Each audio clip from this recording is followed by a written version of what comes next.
Village ম্যারাথনে আমরা কিভাবে কিভাবে দৌড়াই জানেন? কোথায় কোথায় দৌড়াই জানেন? এবং কি কি দেখি জানেন?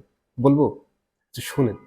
আপনাদের একটু জানিয়ে রাখি। আপনি তো যাবেন কি যাবেন না I don't know. But at least জেনে রাখেন। একদম ভোরবেলায় যখন মানুষ মাত্র ঘুম থেকে উঠে, একদম যারা আর্লি রাইজার থাকে ওরা উঠে বিভিন্ন কাজে যায়, মাঠে যায়। এরকম সময় আমরা যাই কিন্তু। তার মানে আমাদেরকে আরো আগে বের হতে হয়। কারণ আমাদের একটা টাইম থাকে। ধরেন 5:30টায় টাইম দেয়া আছে। তো 5:30টায় আমাদের একদম ইভেন্ট শুরু হয় যেখানে সেই জায়গায় পৌঁছাতে হয়। তো ওই লোকেশন থেকে সবাই কিন্তু কাছাকাছি থাকে না। অনেকে ২, ৩, ৪, ৫ মাইল দূরে থাকে। সেখান থেকে আমরা ম্যানেজ করে ওই জায়গায় পৌঁছাই অন টাইমে।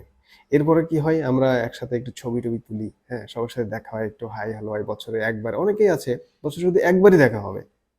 শুধুমাত্র এই ইভেন্টের কারণে। তো অনেকে ছোট বড় অনেকের সাথে দেখা হয়। তারপরে হচ্ছে আমরা ছবি তুলি, একটু আলাপ করি। দেন টাইম মতো আমরা শুরু করি। আমাদের সাথে ইজি বাইক থাকে, তারপরে ফার্স্ট এইড বক্স থাকে, তারপর হচ্ছে পানি থাকে, স্যালাইন থাকে। এরকম টুকিটাকি জিনিস তো আমাদের সাথে থাকেই। আর ইভেন্ট শুরু হওয়ার আগে মানে আমি পার্সোনালি বা সাথে আরো যারা দৌড়েছেন সবাই আগেই আমরা একটু দৌড়াই। যেমন ইভেন্টের আগের দিন থাকে ঈদের দিন। ওইদিন বিকালে নিজের একটু দৌড়ে নিজেকে জাস্ট একটু প্র্যাকটিসে নিয়ে আসলাম যাতে ইভেন্টের দিন আরো একটু ইজি হয়। কারণ দৌড়ানো জিনিসটা কিন্তু অতটা সহজও না আবার। ঠিক আছে?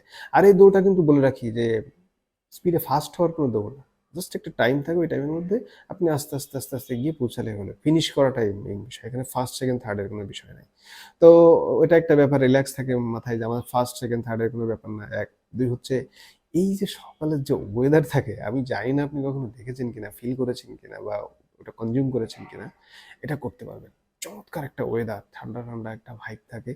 এরপরে হচ্ছে হালকা, হালকা কুয়াশা থাকে। হ্যাঁ, একদম গ্রামের ভিতরের মাঠ। মাঠের ২ পাশে ফসল থাকে। তারপরে হচ্ছে রাস্তার ২ পাশে খেজুর গাছ বা যেহেতু আমরা যশোরে করেছি, খেজুর গাছ থাকে, বিভিন্ন ধরনের গাছ থাকে। সূর্য হালকা, হালকা, হালকা উঠবে, উঠবে আকাশটা লাল হয়েছে মাত্র। একটা রক্তবর্ণ ধারণ করেছে সূর্য উঠবে এরকম অবস্থা থাকে। আবার কিছু, কিছু গ্রামের মানুষ রাস্তায় বের হয়ে অবাক হয়ে তাকিয়ে থাকে, "এ পাগলগুলো কোত্থেকে আসলো?" এরকম তাকিয়ে থাকে। আসলে ইন্টারেস্টিং, ঠিক আছে? চারপাশে সবুজ আর সবুজ, মাঝখানে হচ্ছে একা রাস্তা। মানে গাছগুলোও একা, রাস্তাগুলোও একা।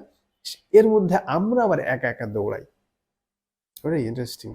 সো দৌড়াতে, দৌড়াতে দেখা যায় আমরা যখন গন্তব্যে পৌঁছাই, তখন কিন্তু মানুষজন মোরালেস সবাই জেগে যায়। রাস্তায়ও বের হয়ে যায়।